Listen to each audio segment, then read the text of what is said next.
Good evening. For those of you who I haven't met, I'm Phil Lawler, and I am the Program Director for the Center for the Restoration of Christian Culture at Thomas More College. And I welcome you here to this talk by an old friend of mine. We had 62 people registered for this talk. Most of them appear to be invisible. Please don't elbow them out of the way. And maybe they're coming late. I have to say, I've introduced a whole lot of people in my time, and many of them very impressive, and this is one more case. But not many as variegated in their resume as my friend Robert Reilly. And as I give you a little bit about his background, you'll see what I mean. He is the director of the Westminster Institute.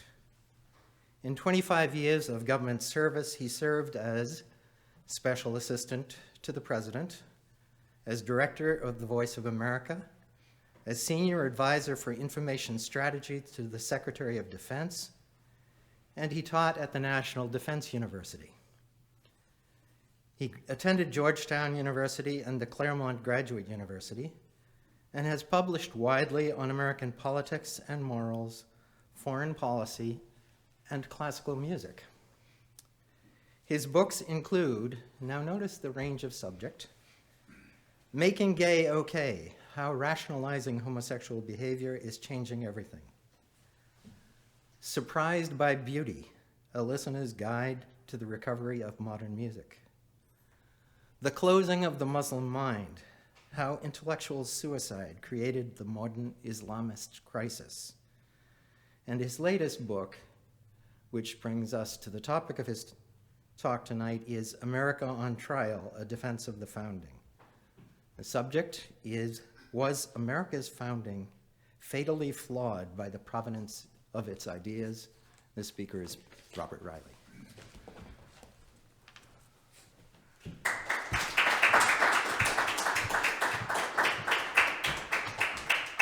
Phil, thank you very much.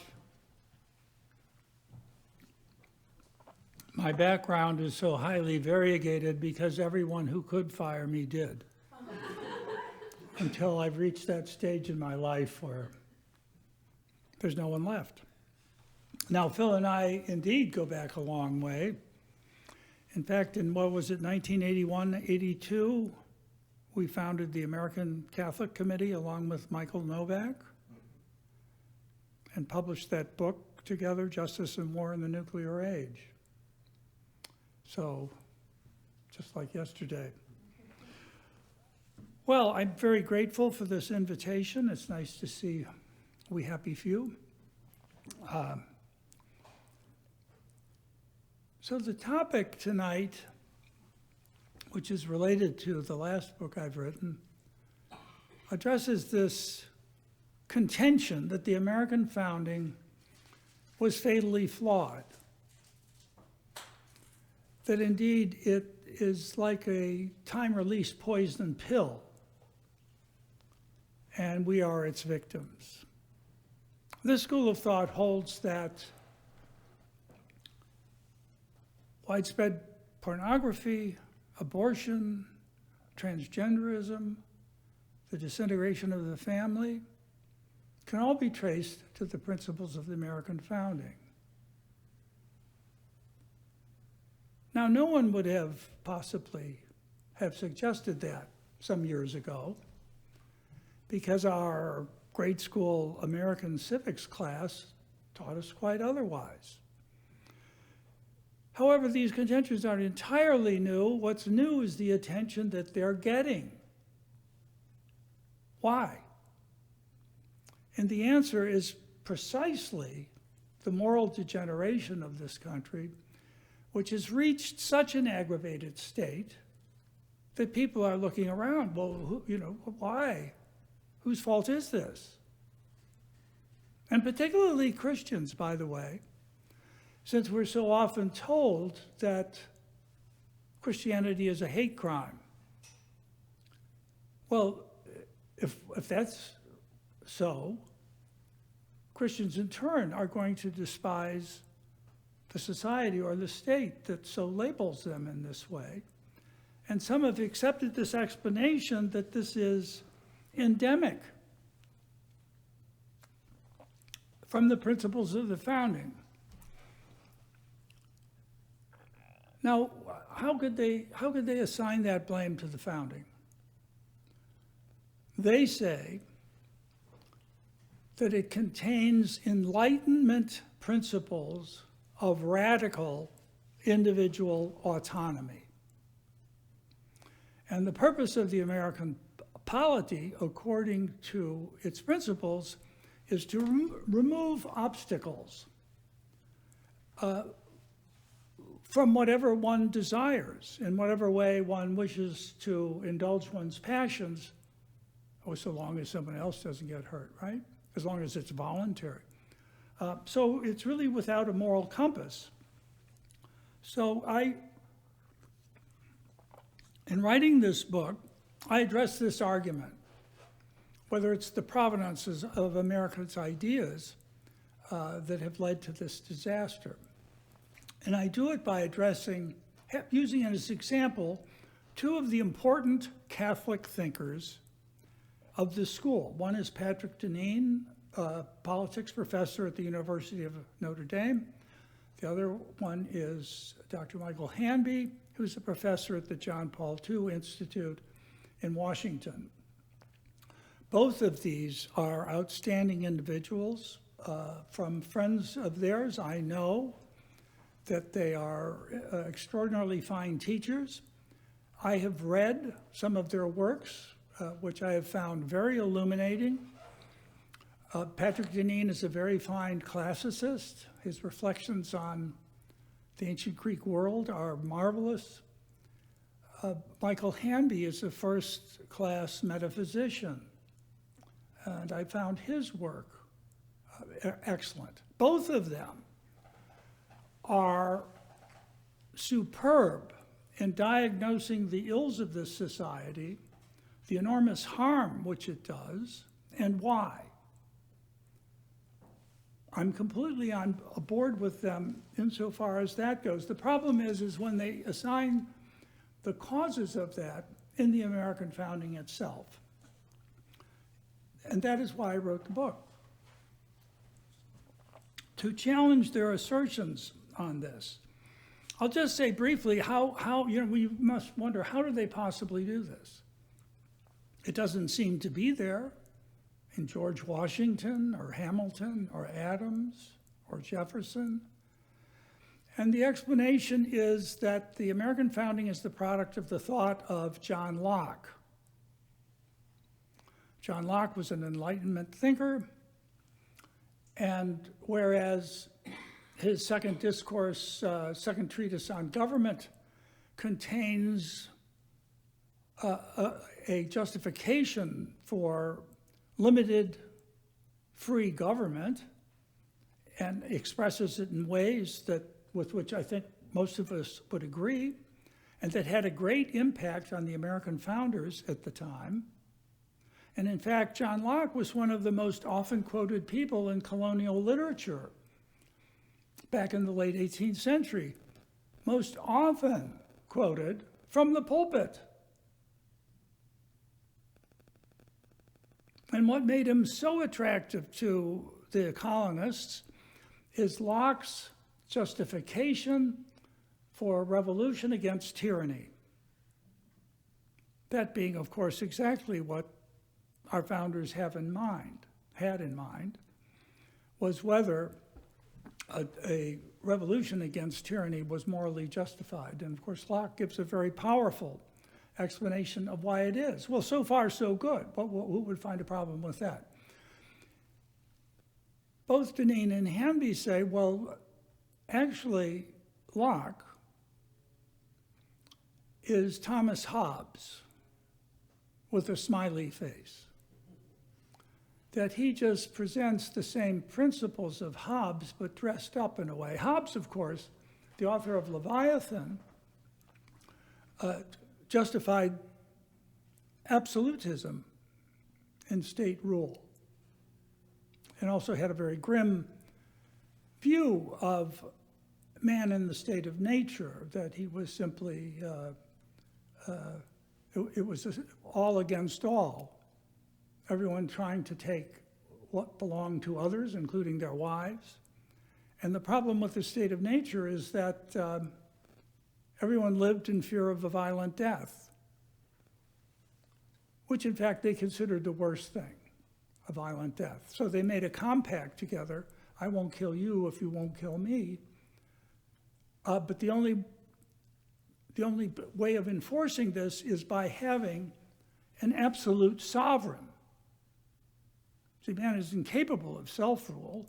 It has to be, the order in society must be imposed by a sovereign who is so powerful he cannot be contested with, nor could any revolt against him succeed. Anyway, so they say that it's actually, we have a Hobbesian founding. And so indeed, these principles have finally been made manifest. Well, why now? Why the time release formula is just coming out now? Well, the explanation they themselves give is that Christianity was such a strong religion in the United States that we endured on the strength of our Christian tradition for so long. And as that receded, voila, up arose these malign principles that have led to the moral degeneration of our country. So, that's roughly the indictment. Now, whereas in the book, I offer a critique of what they have to say, that's not what the book is principally about.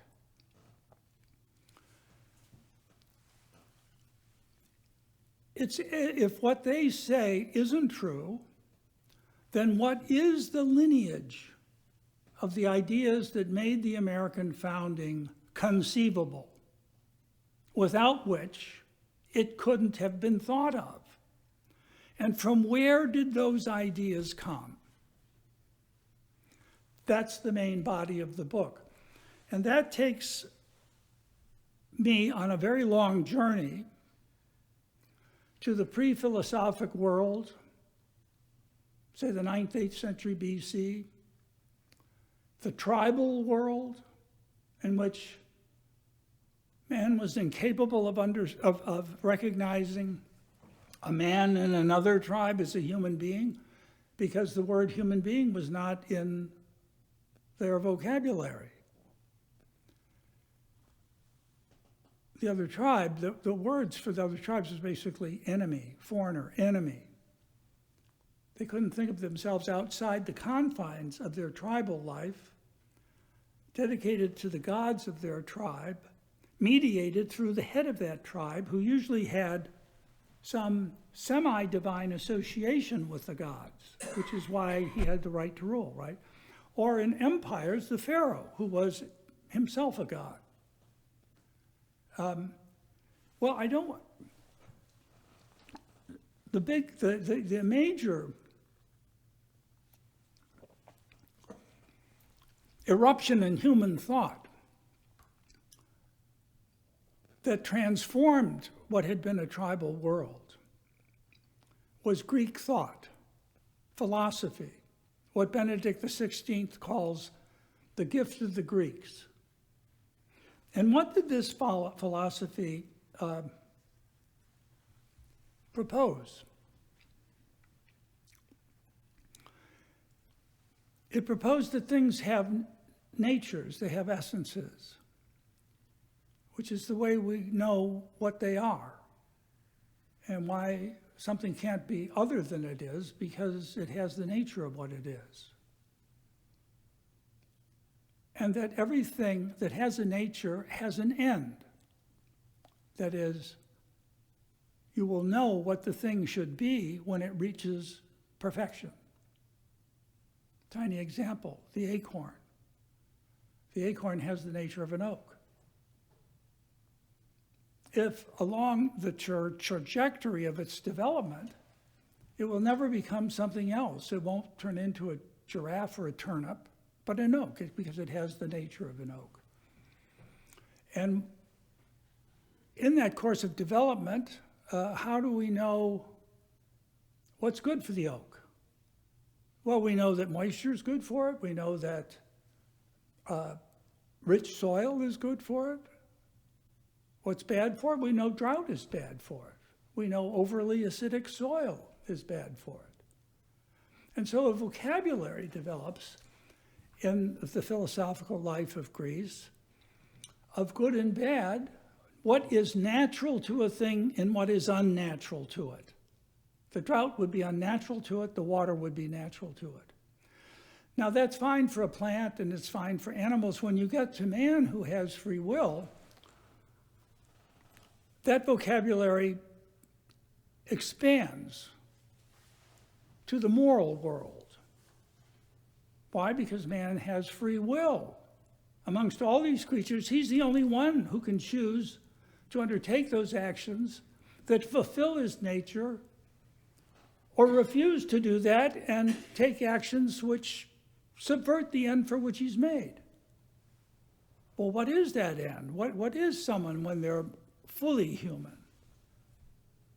Well, Aristotle said that the end of man is happiness.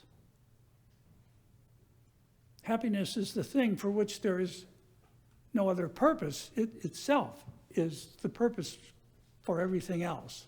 And how does one achieve this happiness? One achieves it through virtuous actions, right? So virtue is indispensable to happiness. So Aristotle can then describe those actions which are morally good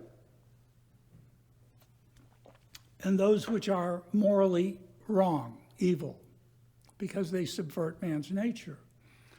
And we know, how does Aristotle know that? Through reason. So what is good is what is rationally good, and what is wrong is what is rationally evil. Doing what is evil is irrational. Reason has a normative authority. All those centuries later, Thomas Aquinas would say that the nature of sin is its irrationality, you see. Man is a rational creature with free will. What should rule him is his nature, not his passions. All right. Now, the other seminal development in the ancient world was Jewish revelation. You have to understand the Middle East, or the whole area, was a sea of polytheism. That the idea that there could be only one God had never occurred. What's more, that this God was transcendent. What could that possibly mean? That he is beyond this world, this universe. In the ancient world, in the pantheistic world and polytheistic, they didn't think there was anything outside the cosmos. The gods were just up in the Empyrean, you know, at the highest place. But they certainly weren't outside of it. He wouldn't have had the conceptual apparatus to think of anything outside of it, any more than he had the conceptual apparatus to say this is a human being and this isn't, you see. Or that guy with the other tribe, he's a human being. Now the other, so God is one, he's transcendent, and then what do we find out from Genesis? God creates from nothing. The world is not an emanation from God. Unlike what the pantheists thought, they thought, you know, Mother Gaia, nature is divine. No, it's not. God made it from nothing. It's not part of his being. It doesn't have the essence of God. Now, the other startling thing, which again was not shared by any of these surrounding cultures, is that creation was good. It was all good. There weren't two contending forces, a demiurge of good and a demiurge of evil, which were fighting it out for the control of the cosmos, and that the order that we do see in the cosmos is sort of the temporary triumph of the good demiurge, while the evil demiurge is still down there threatening to overwhelm it and return the world to the primeval ooze out of which it came, you see? It's a bifurcated view. Not everything is good. There's a malignity underlying reality, you see. Genesis dispenses with this. No, it's all good. And what is particularly good? We know that magnificent refrain from every day of creation, and God saw that it was good. And then on the sixth day, he creates something which is particularly good, man. Why is that particularly good? Because he makes man in his own image and likeness, the imago Dei. Do you think there was anything in the surrounding cultures in the Middle East that thought man was made in the image of God? Quite the contrary. In the Sumerian mythology, the Akkadian, the Babylonian, the gods created man to be their slaves. That's why they were created. They weren't made in the images of those gods, but as slaves. Now,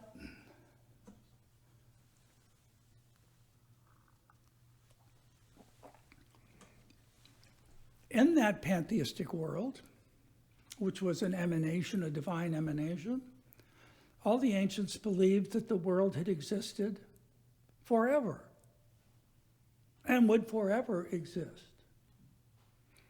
There was no history. There was a succession of events, but no history in the modern sense of the world. They believed that everything that could happen would happen, and then it would repeat itself. History is a loop. It's an endless succession of the eternal return of the same. And do you see the inherent sense of futility involved in that view of things? What is the significance of man in that? Well, he's just a dispensable speck. He's not someone of account in any particular way. He can be used for whatever one would want, as of course slavery was endemic to the ancient world. So, if philosophy is the gift of the Greeks, history is the gift of the Jews. Now, for the first time, things have a beginning, they have a middle, and they have an end. The world will not always exist. It didn't used to exist. So the endless loop is over. Now history is seen as some kind of progression for the first time.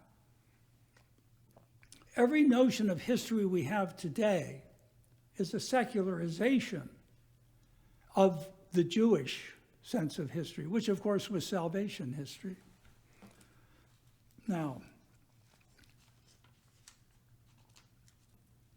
the other thing, by the way, that was particularly important was the location of evil in Genesis. Since it wasn't in the world, from where did it come?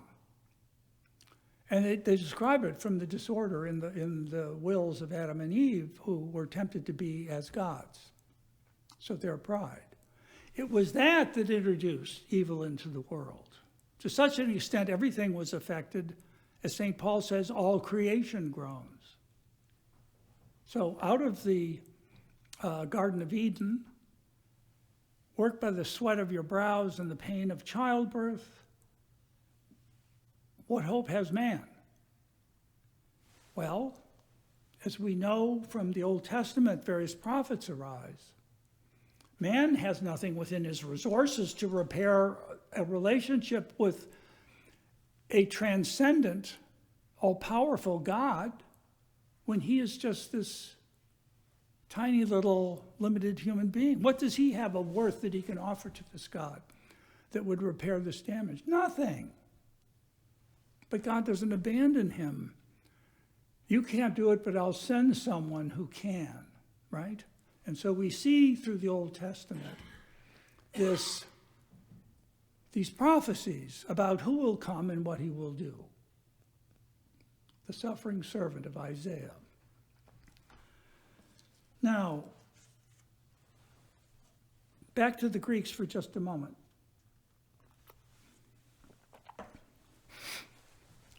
And this is in pre-Socratic Greece, in the early days of Greek philosophy. Heraclitus was observing the order in the world. And he was curious as to how his reason could apprehend this order. The order itself seemed rational. How could this be? He speculated the way it is because behind everything that exists, there is a divine intelligence. And the order we see in the world is a manifestation of that divine intelligence. And what word did Heraclitus use for the divine intelligence? And this is for the first time. Logos. The Greek word for reason or word. Now, then we move to the greatest revolutionary happening in history, the Incarnation.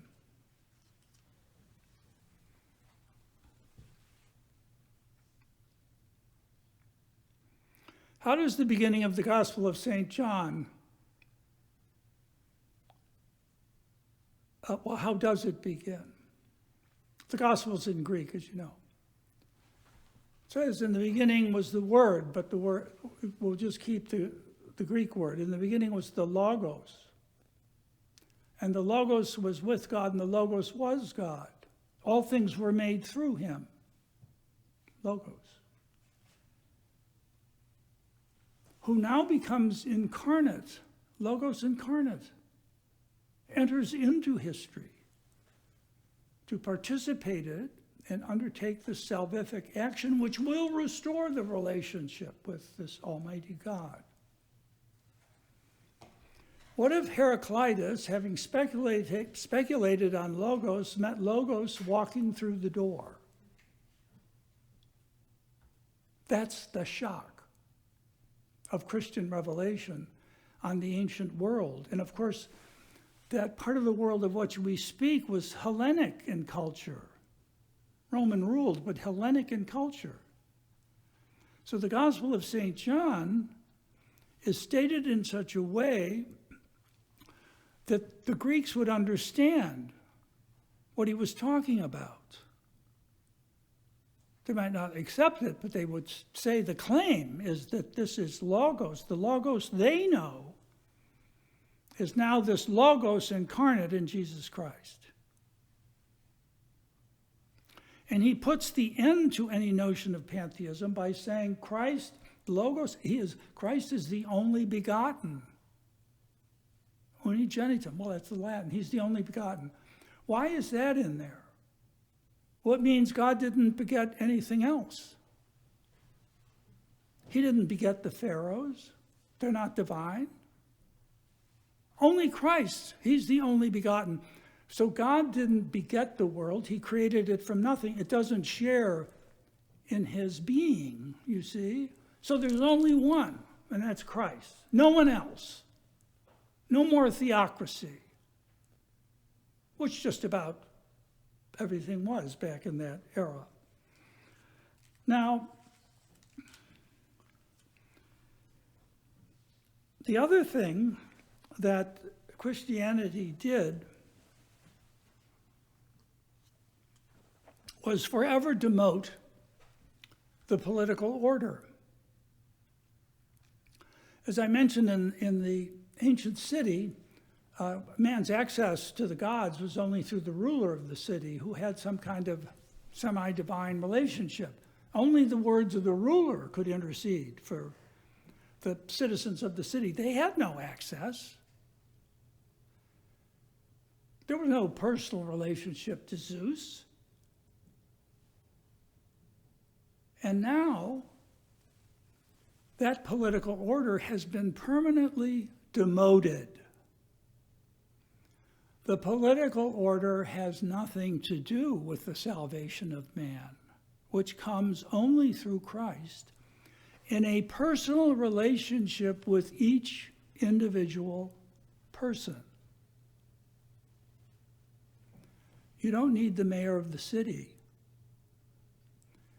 And so it is through that personal relationship that man finds his salvation, and the political order can never again take upon itself the pretensions that it is itself salvific. You see? This is the greatest reason, without which, forget modern limited constitutional government. There otherwise would be no reason to limit it unless we had this Christian context. And of course, in Christ we know the end of history is in him. So the Imago Dei now has a much clearer picture. What is the image of God? Well, nothing could be a clearer image of God than God incarnate in Jesus Christ. So the message of the New Testament is be like him.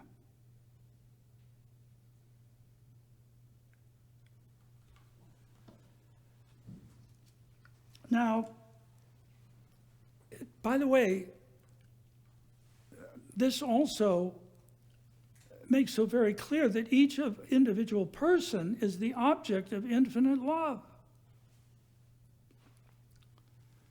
If that is true, each individual is of inestimable worth and not to be disposed of for some reason other than the purpose for which he was made. And now, what do we know that purpose is? As revealed in Christ, it's sharing in God's divinity. So Adam and Eve fell because Satan had told them, eat this and ye shall be as gods. What Christ offers is ultimately the divinization of man by sharing in the inner life of God. Do you think anyone in the ancient world could possibly have had the conception for a supernatural end such as that? They wouldn't even know how to hope for it. But once revealed, we see the hope that it provides. And some in the most off-scouring of the earth. The lower classes, the slaves, the people who were treated as if they were of no significance, now know that they're of inestimable significance. So this, of course, is a teaching of the most profound equality that there could possibly be in Christianity and through it. Now, the other thing that was offered by Christianity, which is a reflection of this permanent demotion of the political, was that wonderful episode in the New Testament when the Pharisees and the Herodians try to catch Christ by offering a denarius and saying, is it permitted to pay taxes to Caesar? And we know Christ's response, give to Caesar the things that are Caesar's, and to God the things that are God. And what does the Gospel of Matthew record? The crowd was amazed. Well, they might have been amazed because nothing like that had ever been said before. Wasn't everything Caesar's? No. Some things are God's. However, the demotion of the political didn't mean its elimination, because Christ intentionally gives the political legitimacy. There are some things that are Caesar's, properly so. It's just they can't be confused with the things that are God's. And what are God's? We are. So the mystery of man is revealed in Jesus Christ. Now, I think I better pick up the pace. I'm still in the ancient world. And what I want to do is get to the Middle Ages.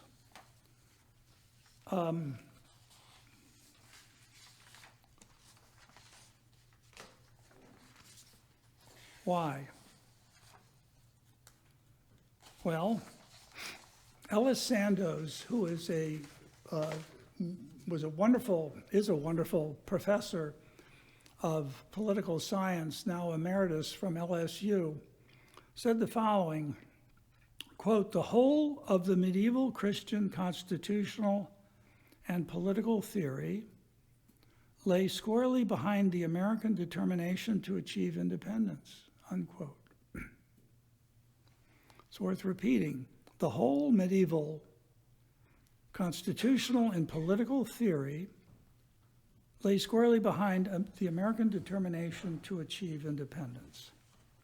Does that surprise you? Have you ever heard it before? Well, let me briefly talk about the ways in which this came to be true. The Middle Ages was a period in which the significance of the Imago Dei was instantiated across a society in its theology, in its philosophy, and in its political institutions. Now, to say that give to God what is God's and to Caesar what is Caesar's, that's fine. But how do you organize a society around the truth of that? It's difficult. Pope Gelasius in the 5th century, in a letter to the Byzantine emperor, had said, put forth the two swords teachings. There are two authorities. There's a spiritual authority exercised by the church, which has care of men's souls and their eternal destiny. And there's the secular sword, exercised by the emperor and other civic officials, that sees to the material well-being and conditions which make the pursuit of this higher life possible. A tranquility of order that allows man to address himself to the highest good toward which his soul is aimed, right? So the two swords teaching, or the two powers teaching, what is so fabulously interesting about the Middle Ages is how they went about organizing themselves to reflect this. So you had the authority of the church, and you had the authority of the monarch or the prince or the state, and they were supposed to keep in their respective spheres of authority and not transgress each other. The interesting thing is, for the first time in history, the individual citizens were subject to two sovereignties simultaneously. They were subject to the spiritual sovereign, and they were subject to the secular sovereign. So you might imagine there was some bump and nudges going on as the borders between these two sovereignties were defined. There were a lot of controversies, some of them not entirely peaceful, that worked their way through the clear recognition of where those boundaries were. Now, no one in the Middle Ages suggested that there weren't boundaries. No one suggested, well, actually, the church doesn't have any power. I should have all. No, that was never said. It was just where the one began and the other ended. Now, the one thing that you can imagine from this dual sovereignty is neither sovereignty was absolute, right? Each sovereignty limited the other sovereignty. So neither of them could claim the whole of man. And interestingly, between the interstices of these two claims, man in the Middle Ages found a greater area of freedom. And in fact, if something wasn't going terribly well in the civil courts, he would run over and take his case to an ecclesiastical court. So there was a lot of interesting pollination going on there. Let me just describe to you a statement by Stephen of Tournai that makes this explicitly clear. Quote, in the same city, and this is a medieval contemporary, in the same city under the same king, there are two peoples, and for the two peoples there are two ways of life. And for the two ways of life, there are two governments. In accordance with these two governments, there is a twofold order of jurisdiction. Render to each its due, and all will be well. You see, there plays out that demotion of the political from Christian revelation and the demarcation lines of competence in each of those two spheres, those two powers, those two swords. Now, the one thing that was alien to the medieval world, and this is another surprise because it is so contrary to the popular imagination, is there was no such thing as a divine right of kings. That notion was totally foreign to the Middle Ages. No prince or king would make such a claim. I'm sure he would have enjoyed to exercise the power, but it wasn't theoretically or even practically possible. Now, here is the most interesting thing that I know, Phil, is that every constitutional principle that made the American founding possible was first articulated in the Middle Ages. And where did that first articulation occur? Brace yourself, in canon law. The canonists were the first ones to come up with this.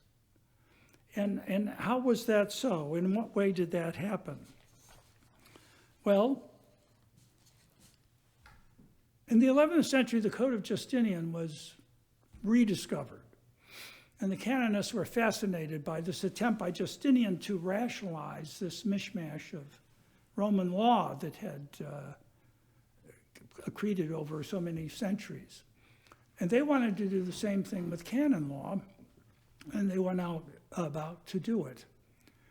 Now, there was one principle in that ancient Roman law that particularly appealed to them, and it became, in fact, one of the most important principles of the Middle Ages.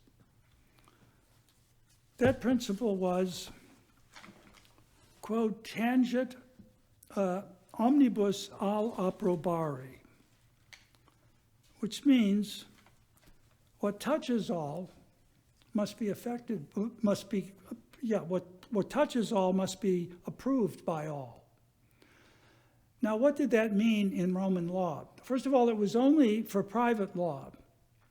In other words, particularly in the case if there were several trustees of a piece of property or several trustees overseeing a minor, ab omnibus, quote, omnes tangit tangent ab omnibus approbari meant that all the trustees had to agree over the disposition of that property or the future of the minor in their charge. It had no significance beyond that. It had no political significance whatsoever. But the canonists gave it a larger significance because they were also dealing with something else that was unique, which was the creation of corporations in the church, the first corporations that were ever created outside of imperial authority. How were they created? Through the voluntary consent of those who were part of these corporations. And these were all church corporations. How were they to rule themselves?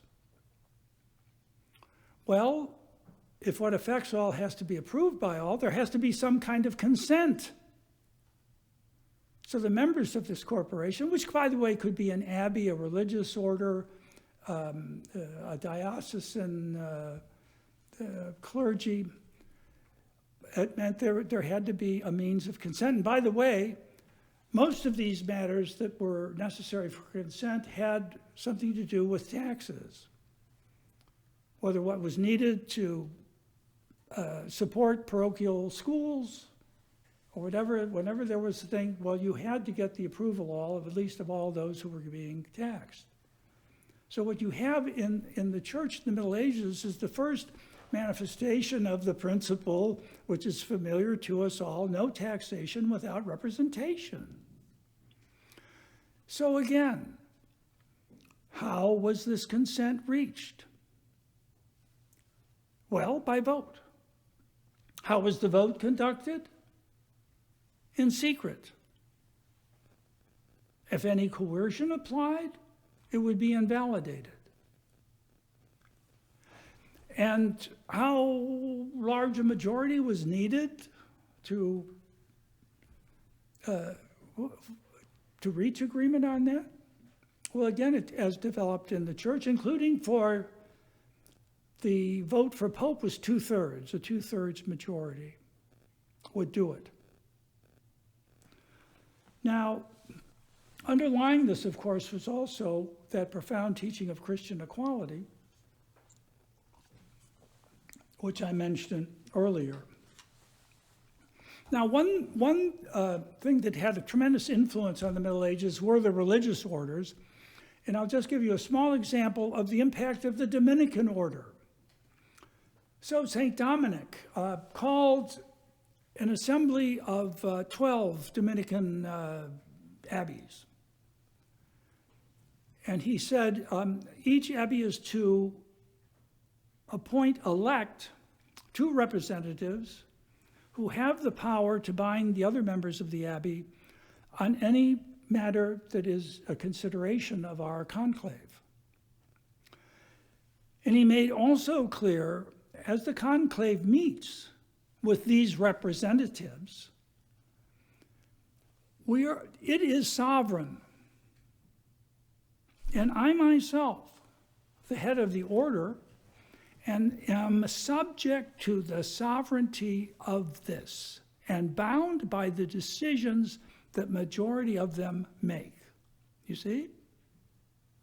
This is another unique thing accomplished within canon law and by the church, was the combination of consent with representation. Now, as the Dominicans arrived in England, there was many clerics, as you probably know, were dual-hatted. They served not only the church, but they were in royal courts and had civic functions. And there was, by a process of osmosis, these same constitutional principles began permeating the civil order and helped give rise to the early parliaments, which again re-articulated the same principle, quod omnes tangit ab omnibus approbari. What affects all must be approved by all. So now, and I could talk more about the development of parliaments, but I've spoken way too long. I'll just quickly say, well, this is fine. Why then wasn't there a straight line from the Middle Ages to the American founding? Or why would an American founding have been necessary? Well, that's because there was an interruption occasioned by two major things. In the 14th century, William of Ockham, who in a radical theology of God's omnipotence said there's no such thing as nature. This is this Greek Aristotelian limiting of God's omnipotence. There's no nature. Things don't have ends. Man through his reason cannot know what is right and wrong. Well, how can we know? Only through revelation. Well, the Ockhamist school gained a lot of traction. And at the University of Erfurt in Germany, it was the principal school of thought, and guess who attended? Martin Luther. He was an Ockhamist. Martin Luther didn't believe that nature provided any guidance to how one ought to live. It was entirely corrupt, plus nature was not imbued with any purposes. There's no order in nature because there's no nature. Everything is just an individual act of God's will from moment to moment. You see? Now, what did that mean politically as Luther developed his thought? One, the denial of popular sovereignty. Why? Because he denied equality. If there was no such thing as popular sovereignty, guess what? There's no need for consent. But what if you're ruled by a tyrant? Do you have any recourse? No, said Luther. By the way, throughout the Middle Ages, I forgot to tell you the other principle of modern democratic constitutional rule was the right of revolution against tyrants. Thomas Aquinas, you name the thinker. It was generally known and agreed to, the right to revolution against tyrants, to those who were ruling without reason, who didn't keep the compact of consent through which the head of state received his authority in the first place from the people. The people were sovereign. God did not invest the king or the prince with authority directly. The people were invested with that authority and therefore had to express their consent to convey authority to the king or prince. You see? For Luther, no. None of that is true, and therefore under no circumstances is revolution permitted. The worst tyranny should be experienced by man other than, that would certainly not authorize his being in a state of rebellion. Later, after 1630, Luther changed his mind a bit. He modified that view. But brother, it was really pronounced and emphatic. All right. You can imagine the political consequences of this, right? The other thing Luther did, of course, is he burned the canon law of the church in front of the cathedral in Wittenberg. Up in smoke. Well, what goes up in smoke? Well, of course, the actual copy of the canon law. But up in smoke went all of the church corporations. What happens to the two swords teaching? If there's no corporation embodying that spiritual sword, what happens to it?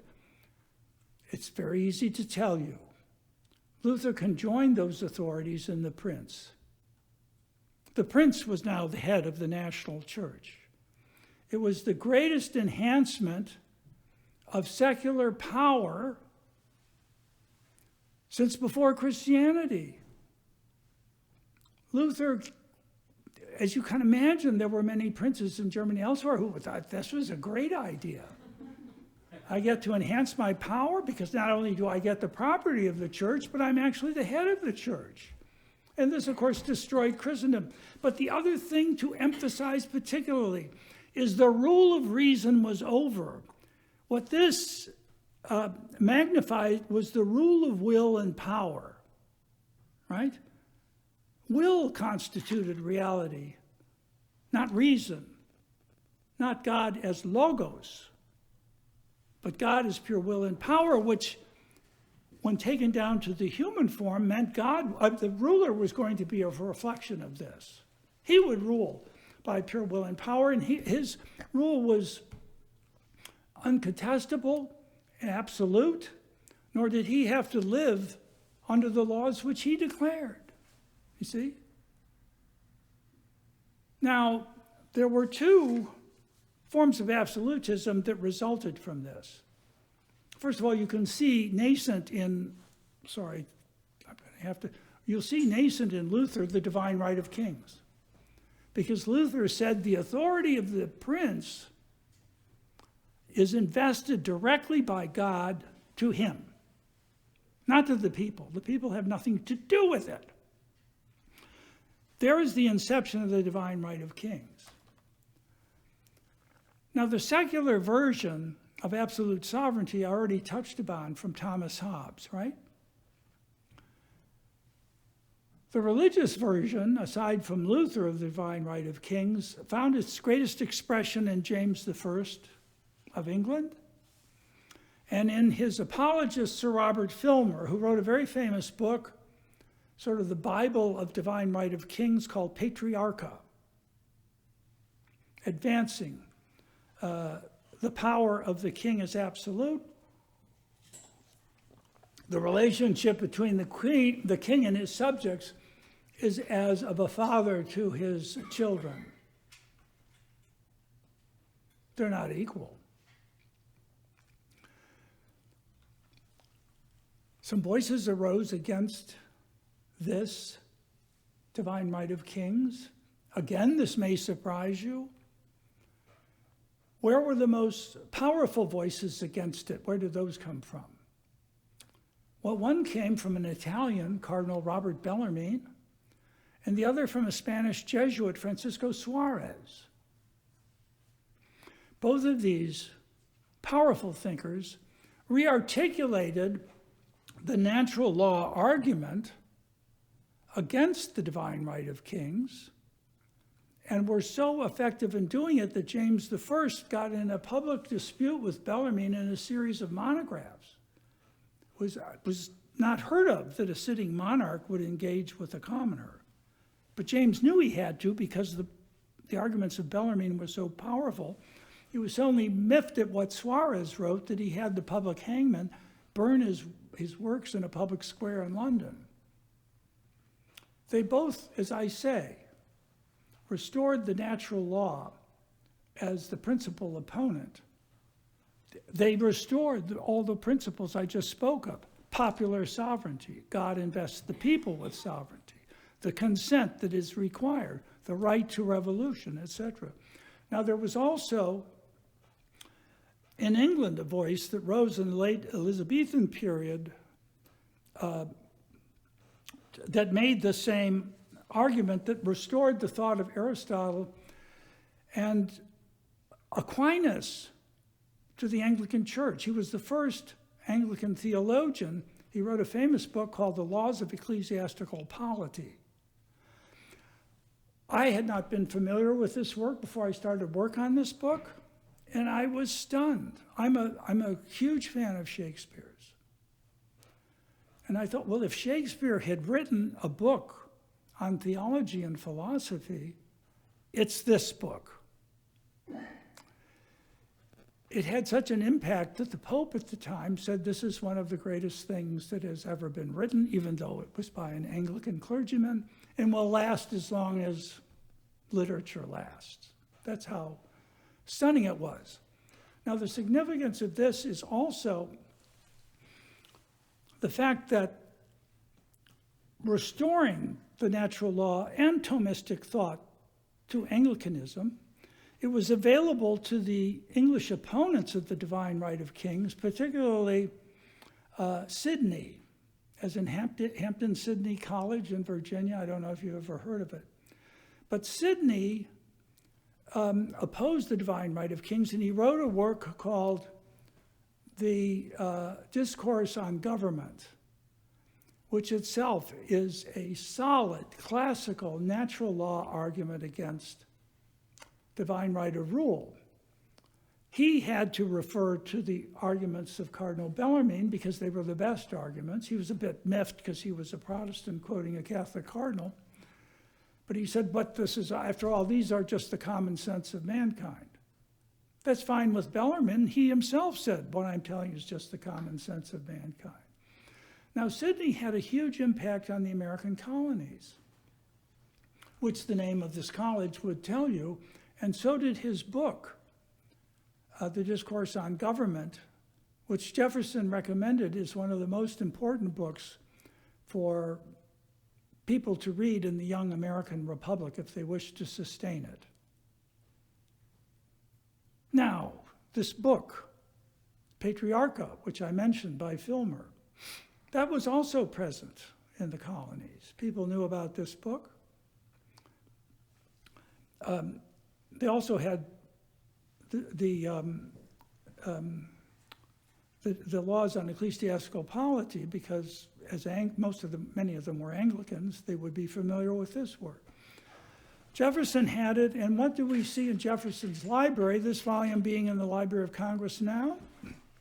Those sections in which Filmer, to contest Bellarmine's positions, has to quote them at length. Bellarmine says this, I say that. Bellarmine says this, etc. And Jefferson underlined those. Aha! All of a sudden, from Robert Bellarmine to Thomas Jefferson.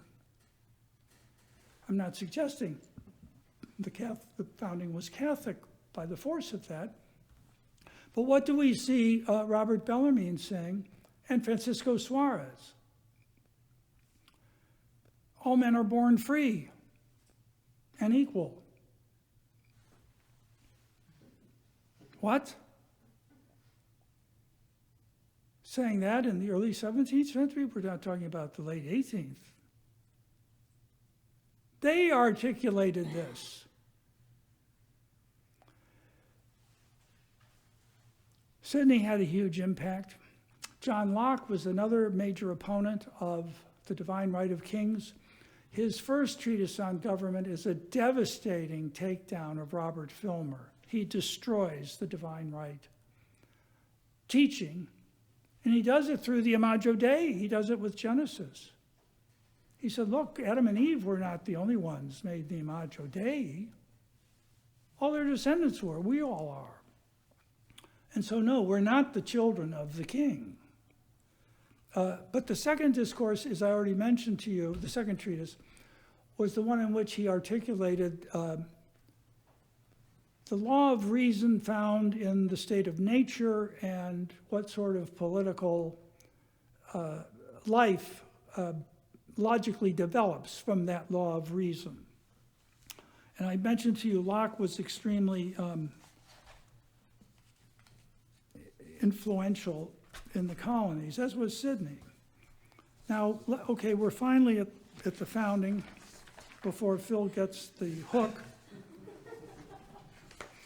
And I just want to share with you some statements by the founders that I think make it pretty evidently clear that they were in this lineage of thinking, both natural law thinking and the principles which I've enunciated from the Middle Ages and in the thinking of Bellarmine. Okay.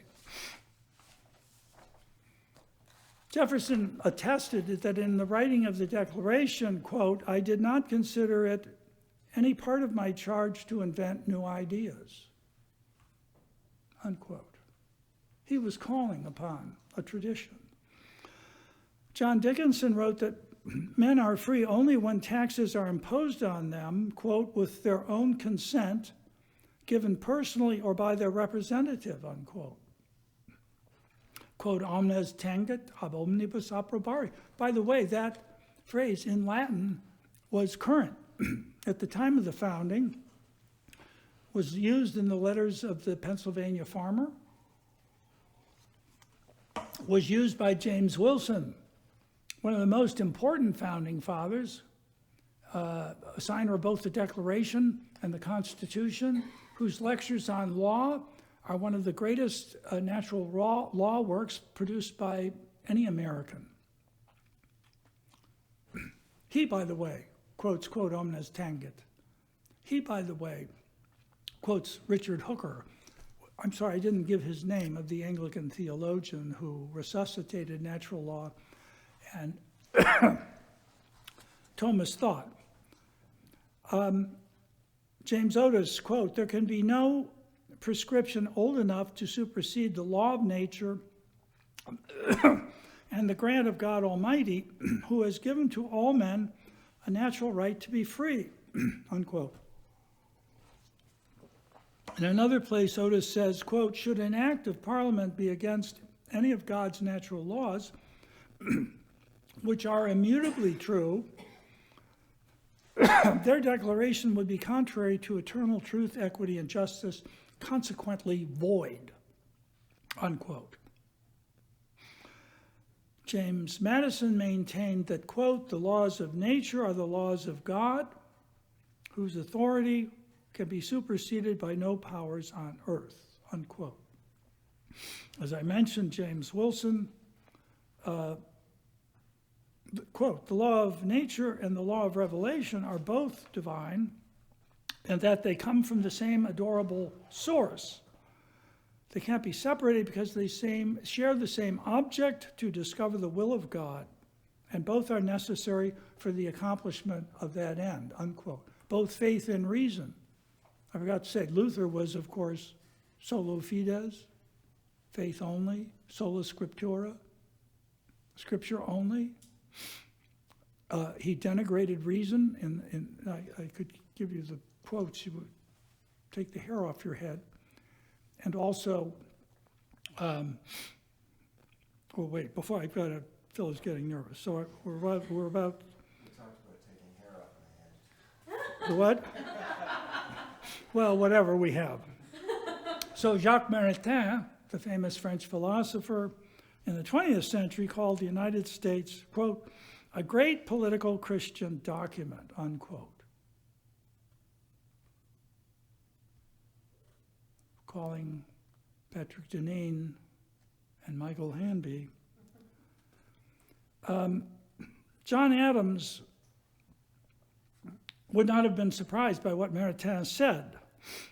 Quote, Adams, the Americans did not invent this foundation of society, they found it in their religion, unquote.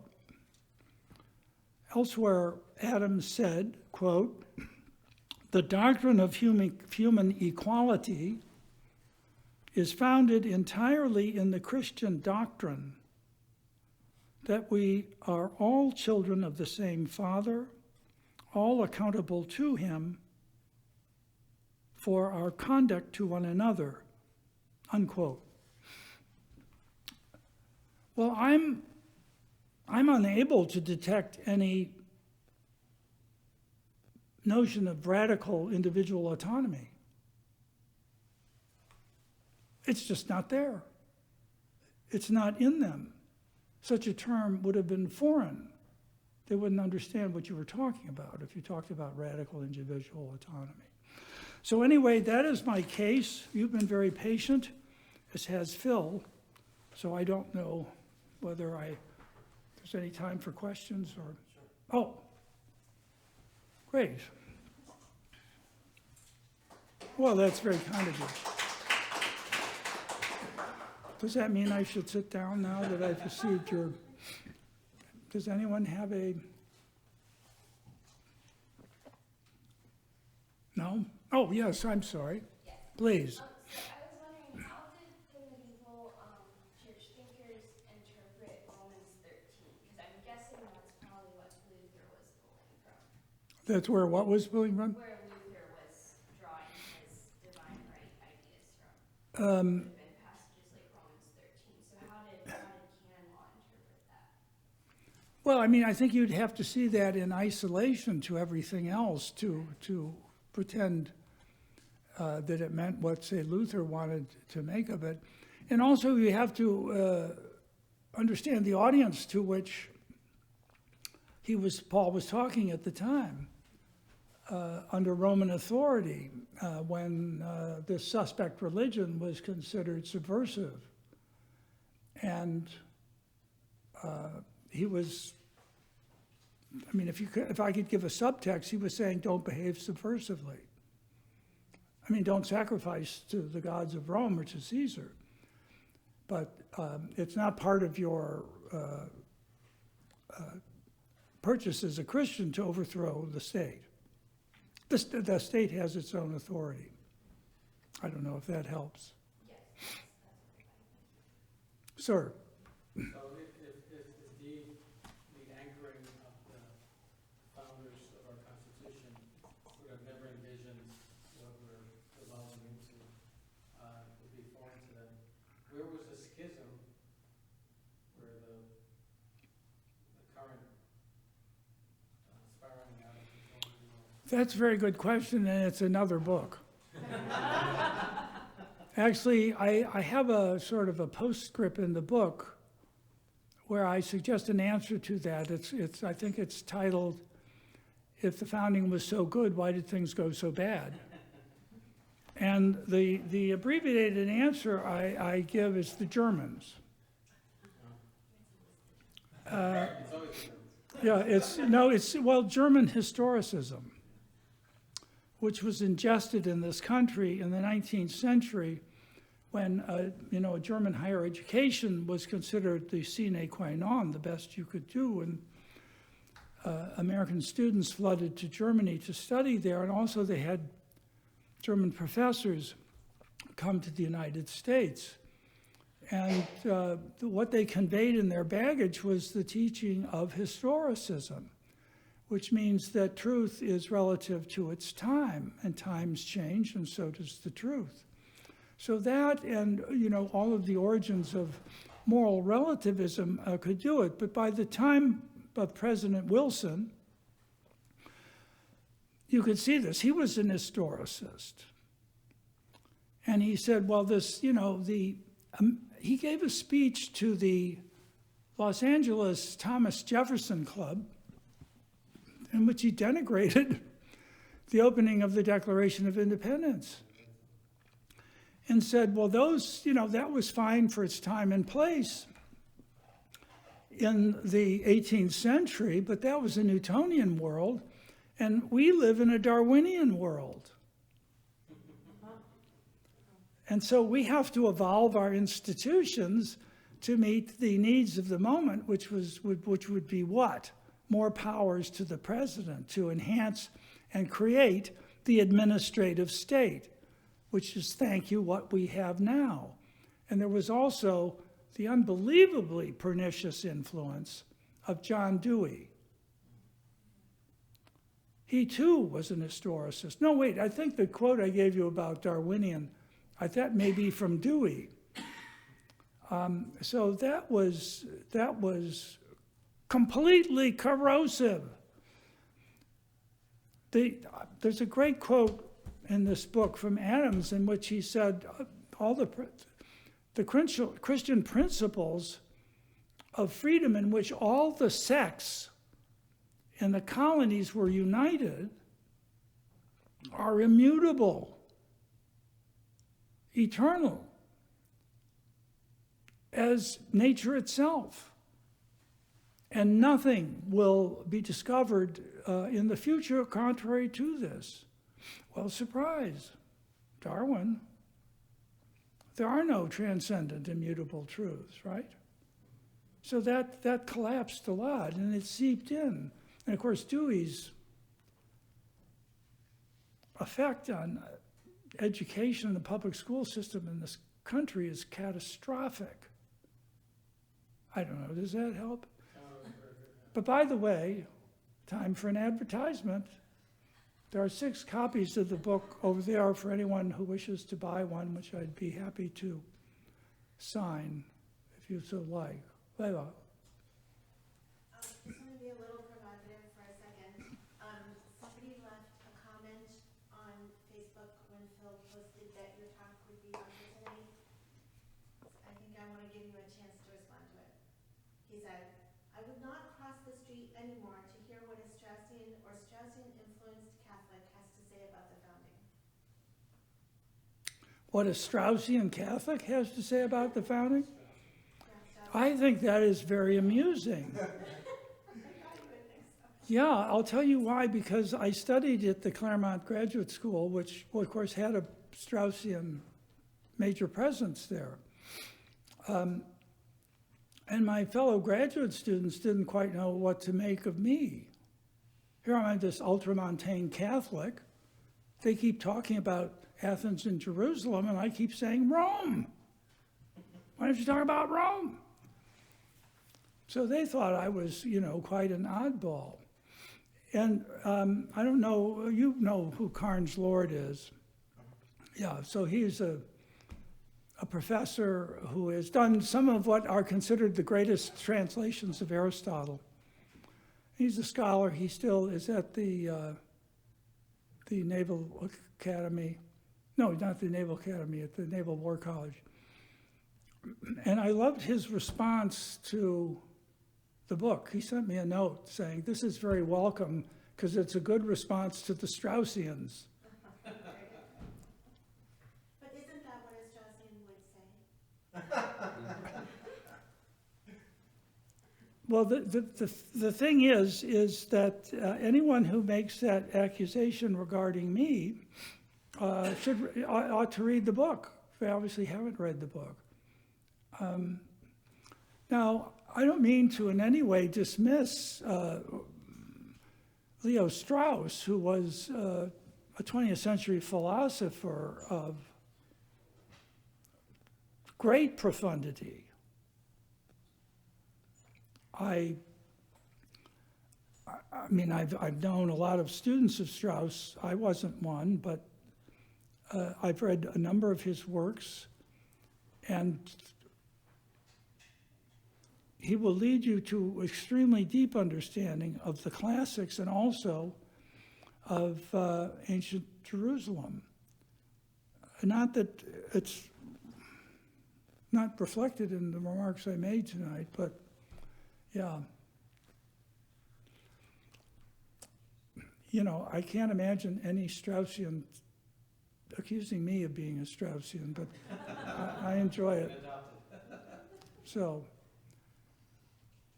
by the way, I'll just say one last thing as part of the book advertisement. So I go through all of these arguments against the founding. The book came out right when COVID hit. I thought, great, it's sunk. No one's going to pay it. But eventually they did. But then when the riots in the streets the summer before, I thought, you idiot. What is the issue that has the greatest purchase in the popular imagination against the American founding? Slavery. And you don't talk about slavery in the book. Well, I don't, because Deneen and Hanby never talk about it. So I asked the publisher, we need a chapter on slavery. They said, go ahead and write it, and it's in that new edition, in which I addressed the 1619 Project from the New York Times. How much? $20. Thank you, appreciate it.